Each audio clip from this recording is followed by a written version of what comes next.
ओम वक्रतुंड महाकाय सूर्यकोटि समप्रभ निर्गवं कुरु मेव देव सर्वकार्येषु सर्वदा। ओम नमः शिवाय। जय गणेश जी महाराज, आपकी सदा ही जय हो। प्रिय भक्तजनों, आज सुनेंगे गणेश चतुर्थी व्रत की कथा और जानेंगे कि गणेश चतुर्थी क्यों मनाई जाती है। भगवान गणेश का जन्म किस अद्भुत रहस्य से जुड़ा है। जब माता पार्वती ने अपने प्रेम और शक्ति से एक अनोखी सृष्टि रच दी थी और फिर ऐसा क्या हुआ कि स्वयं महादेव को उस बालक का सिर काटना पड़ गया और उसका जीवन हाथी के मस्तक से पुनः आरंभ किया गया। यह रहस्य जब सामने आता है तो हर भक्त का हृदय विस्मय और भक्ति से भर उठता है। गणेश जी जन्मे तो उनका उत्सव 10 दिनों तक क्यों मनाया जाने लगा? क्यों देवताओं और मनुष्य ने लगातार 10 दिन तक उनका गुणगान, उनकी पूजा क्यों की? क्यों आज तक यह परंपरा चली आ रही है? और यह भी एक रहस्य ही है। भगवान गणेश केवल पूजा के देव नहीं, बल्कि विघ्न को हरने वाले भगवान है। इतिहास के पन्नों में भी गणेश के उत्सव का अनोखा अध्याय छिपा हुआ है, जिसे लोग मनाते हैं। गणेश जी के स्वरूप की, उनका विशाल मस्तक, उनकी सूंड और उनके बड़े कान, उनका छोटा मुख और उनका उदर, हर अंग एक जीवन का संदेश देता है। छोटा मुख हमें जीवन की गहरी शिक्षा देता है। यही सब उनके स्वरूप में छिपे हुए रहस्य हैं, जिन्हें समझना हमारे जीवन को बदल सकता है। मिट्टी से जन्म लेकर भी कोई देवत्व प्राप्त कर सकता है कि हर विघ्न का अंत संभव है, कि हर मिलन के बाद विदाई भी पवित्र होती है और हर आरंभ से पहले गणपति की वंदना ही सच्चे मंगल की कुंजी है। बहुत समय पहले की बात है, जब पृथ्वी पर देवता और असुर के बीच निरंतर संघर्ष चल रहा था। तब समस्त लोकों के प्राणियों को एक ऐसे देव की आवश्यकता महसूस हुई जो न केवल देवताओं का वरदान बने, बल्कि मनुष्य के जीवन में भी सुख, समृद्धि और शांति का संचार करे। भगवान शंकर और माता पार्वती का संगम सृष्टि में ऊर्जा और शक्ति का आधार माना जाता है। एक बार कैलाश पर्वत की कंदरा में माता पार्वती स्नान करने गई थी। उस समय उन्होंने अपने शरीर से निकले उबटन, चंदन, हल्दी, गंध और मिट्टी को मिलाकर एक सुंदर बालक की मूर्ति बना डाली और उसमें अपने मातृत्व से प्राण फूंक दिए। वह बालक उनके लिए पुत्र समान हो गया। यही बालक आगे चलकर गणेश जी कहलाए। कहते हैं, उस समय माता पार्वती ने गणेश को आदेश दिया था कि जब तक वह स्नान करके बाहर न आए, तब तक वह किसी को भी प्रवेश करने ना दे। परंतु भगवान शंकर तो वहां आ पहुँचे। वे भीतर प्रवेश करना चाहते थे, परंतु गणेश जी ने माता के आदेश के प्रति अडिग रहकर मार्ग को रोके रखा। जब महादेव को क्रोध आ गया तो उन्होंने अपने त्रिशूल से उस बालक का सिर काट दिया। माता जब बाहर आई और अपने पुत्र को मृत देखकर वहीं पर रुक गई और व्याकुल हो गई, तो पूरा ब्रह्मांड कांप उठा था। देवताओं ने माता को शांत करने का प्रयास भी किया, किंतु उनका रुदन थम नहीं रहा था। तब भगवान शंकर ने देवताओं को उत्तर दिशा में मिलने वाला पहला जीवित प्राणी लेके आने का आदेश दिया और वह प्राणी था हाथी। महादेव ने उसका सिर लेकर गणेश के धड़ पर स्थापित कर दिया। इस प्रकार गणेश जी को पुनर्जीवन दान मिला और देवताओं में पुण्य और पूज्य बन गए। इसी दिन को भाद्रपद मास की शुक्ल चतुर्थी कहा गया। तभी से इस दिन गणेश चतुर्थी के रूप में मनाया जाने लगा। मंगलहर्ता की, विघ्नकर्ता की उन्हें उपाधि दी गई और सबसे पहले पूजन का भी वही विधान बना। इसी प्रकार गणेश चतुर्थी केवल एक जन्म का उत्सव न रहकर जीवन के प्रत्येक शुभ अवसर की एक आधारशिला बन गया था। विष्णु जी ने उन्हें बुद्धि और विवेक का वरदान दिया और स्वयं महादेव ने अपने आंशिक स्वरूप का आश्रय दिया था। इस प्रकार गणेश देवता न केवल शक्ति और बल के प्रतीक बने, बल्कि ज्ञान, बुद्धि और सफलता के अधिष्ठाता भी बन गए।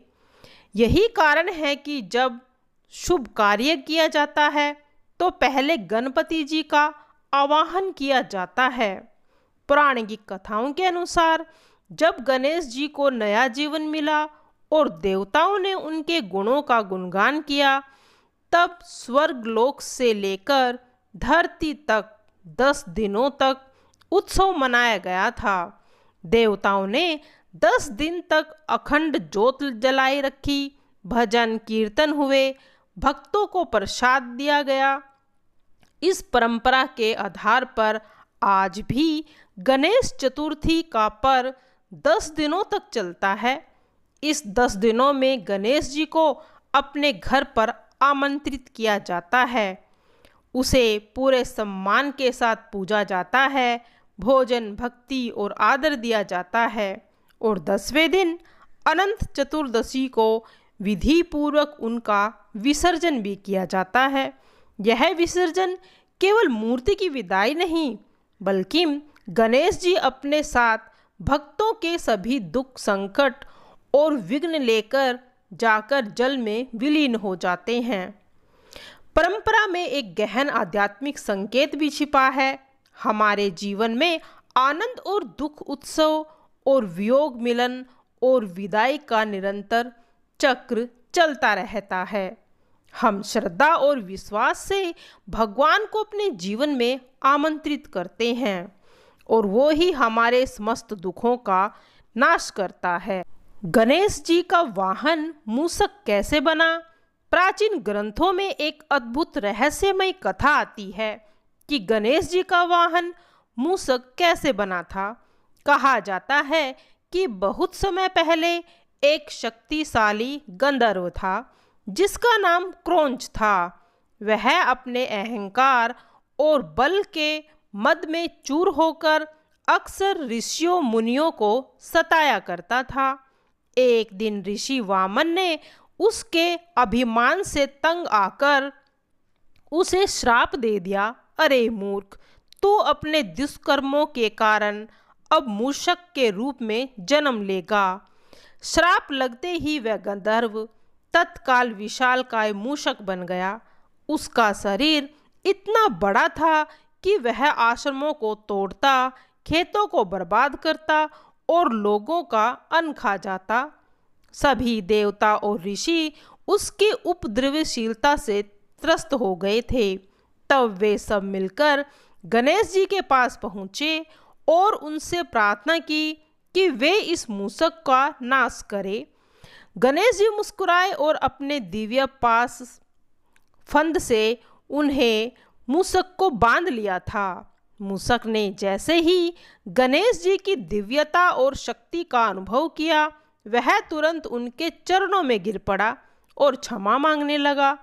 उसने प्रार्थना की कि प्रभु, मुझे अपने सेवक के रूप में स्वीकार कर लो। गणेश जी ने उसकी प्रार्थना को सुनकर उसे अपना वाहन बना लिया। तभी से मूषक गणपति जी का वाहन कहलाने लगे। यह कथा केवल मनोरंजक नहीं बल्कि गहन प्रतीक भी है कि मूषक हमारे भीतर की वासनाओं, अहंकार और चंचल मन का प्रतीक है, जिसे यदि गणेश जी की भक्ति में समर्पित कर दिया जाए तो वही हमारा साधना का साधन बन जाता है और उसके मन में विकार भी उनके चरणों में वश में होकर उनका सहायक बन जाता है। क्यों मनाई जाती है गणेश चतुर्थी? एक बार की बात है, सभी देवता बहुत ही मुश्किल में थे। सभी देवगण शिवजी के शरण में अपनी मुश्किलों के हल के लिए पहुँचे। उस समय भगवान शिवजी के साथ गणेश और कार्तिकेय भी वहाँ पर बैठे हुए थे। देवताओं की मुश्किल को देखकर शिवजी ने गणेश और कार्तिकेय से प्रश्न पूछा, तुम में से कौन देवताओं की मुश्किलों को हल करेगा और उनकी सहायता करेगा? जब दोनों भाई मदद करने के लिए तैयार हो गए तो शिवजी ने उनके सामने एक प्रतियोगिता रख दी। इस प्रतियोगिता के अनुसार दोनों भाइयों में जो सबसे पहले पृथ्वी की परिक्रमा करके लौटेगा वही देवताओं की मुश्किलों में मदद करेगा, उनकी सहायता करेगा। जैसे ही शिवजी ने यह बात कही, कार्तिकेय अपनी सवारी मोर पर बैठकर पृथ्वी की परिक्रमा के लिए चले गए, परंतु गणेश जी तो वहीं पर खड़े रहे और सोचने लगे वह मूषक की मदद से पूरे पृथ्वी का चक्कर कैसे लगा सकते हैं। उसी समय उनके मन में एक उपाय आया। वे अपने पिता शिवजी और माता पार्वती के पास चले गए। उनकी 7 बार परिक्रमा करके वापस अपनी जगह पर ही आकर खड़े हो गए। कुछ समय बाद कार्तिकेय जी पूरी पृथ्वी का चक्कर लगाकर आ पहुँचे और स्वयं को विजेता कहने लगे। तभी शिवजी ने गणेश जी की ओर देखा और उनसे प्रश्न किया, क्यों गणेश, तुम क्यों पृथ्वी की परिक्रमा लगाने नहीं गए? तभी गणेश जी ने उत्तर दिया, माता पिता में ही तो पूरा संसार बसा है। चाहे मैं पृथ्वी की परिक्रमा करूं या अपने माता पिता की, बात तो एक ही है। यह सुनकर शिवजी बहुत खुश हो गए थे और उन्होंने गणेश जी को सभी देवताओं की कष्टों को दूर करने की आज्ञा दे दी और साथ ही शिवजी ने गणेश जी को यह आशीर्वाद भी दिया था कि कृष्ण पक्ष की चतुर्थी में जो भी व्यक्ति आपकी पूजा करेगा, व्रत करेगा, उसकी सभी दुख दूर होंगे और भौतिक सुखों की प्राप्ति भी होगी। प्रिय भक्तजनों, अब सुनते हैं व्रत की कथा। पौराणिक कथाओं के अनुसार महाराज हरिश्चंद्र के राज में नगर में एक कुम्हार रहता था। एक बार जब उसने बर्तन बनाकर आवा लगाया तो आवा नहीं पका। परेशान होकर वह राजा के पास गया और बोला कि महाराज, न जाने क्या कारण है कि आवा तो पक ही नहीं रहा। राजा ने राज पंडित को बुलाकर कारण पूछा। राज पंडित ने कहा, हर बार आवा लगाते समय एक बच्चे की बलि देने की परंपरा है। राजा का आदेश हो गया। बलि आरंभ हुई। जिस परिवार की बारी होती वह अपने बच्चों में से एक बच्चा बलि के लिए भेज देता था। इस तरह कुछ दिनों बाद एक बुढ़िया के लड़के की बारी आई। बुढ़िया के एक ही बेटा था तथा उसके जीवन का सहारा था, पर राजा की आज्ञा कुछ नहीं देखती थी। दुखी बुढ़िया सोचने लगी कि मेरा तो एक ही बेटा है, भी सकट के दिन मुझसे जुदा हो जाएगा। तभी उसको एक उपाय सोचा। उसने लड़के को सकट की सुपारी तथा दूब का बीड़ा देकर कहा, भगवान का नाम लेकर आवा में बैठ जाना, सकट माता तेरी रक्षा करेंगी। सकट के दिन बालक आवा में बिठा दिया गया और बुढ़िया सकट माता के सामने बैठकर पूजा प्रार्थना करने लगी। पहले तो आवा पकने में कई दिन लग जाते थे, पर इस बार सकट माता की कृपा से एक ही रात में आवा पक गया। सवेरे कुम्हार ने देखा तो हैरान रह गया। आवा पक गया था। बुढ़िया का बेटा जीवित व सुरक्षित था। संकट माता की कृपा से नगर के अन्य बालक भी जी उठे। यह देख नगरवासियों ने माता सकट की महिमा स्वीकार कर ली। तब से यह सकट माता की पूजा का व्रत और विधान से चला आ रहा है। जो भी इस व्रत को करता है, इस कथा को पढ़ता है, उनकी समस्त मनोकामनाएं पूर्ण होती हैं। जय गणेश जी महाराज, तेरी सदा ही जय हो।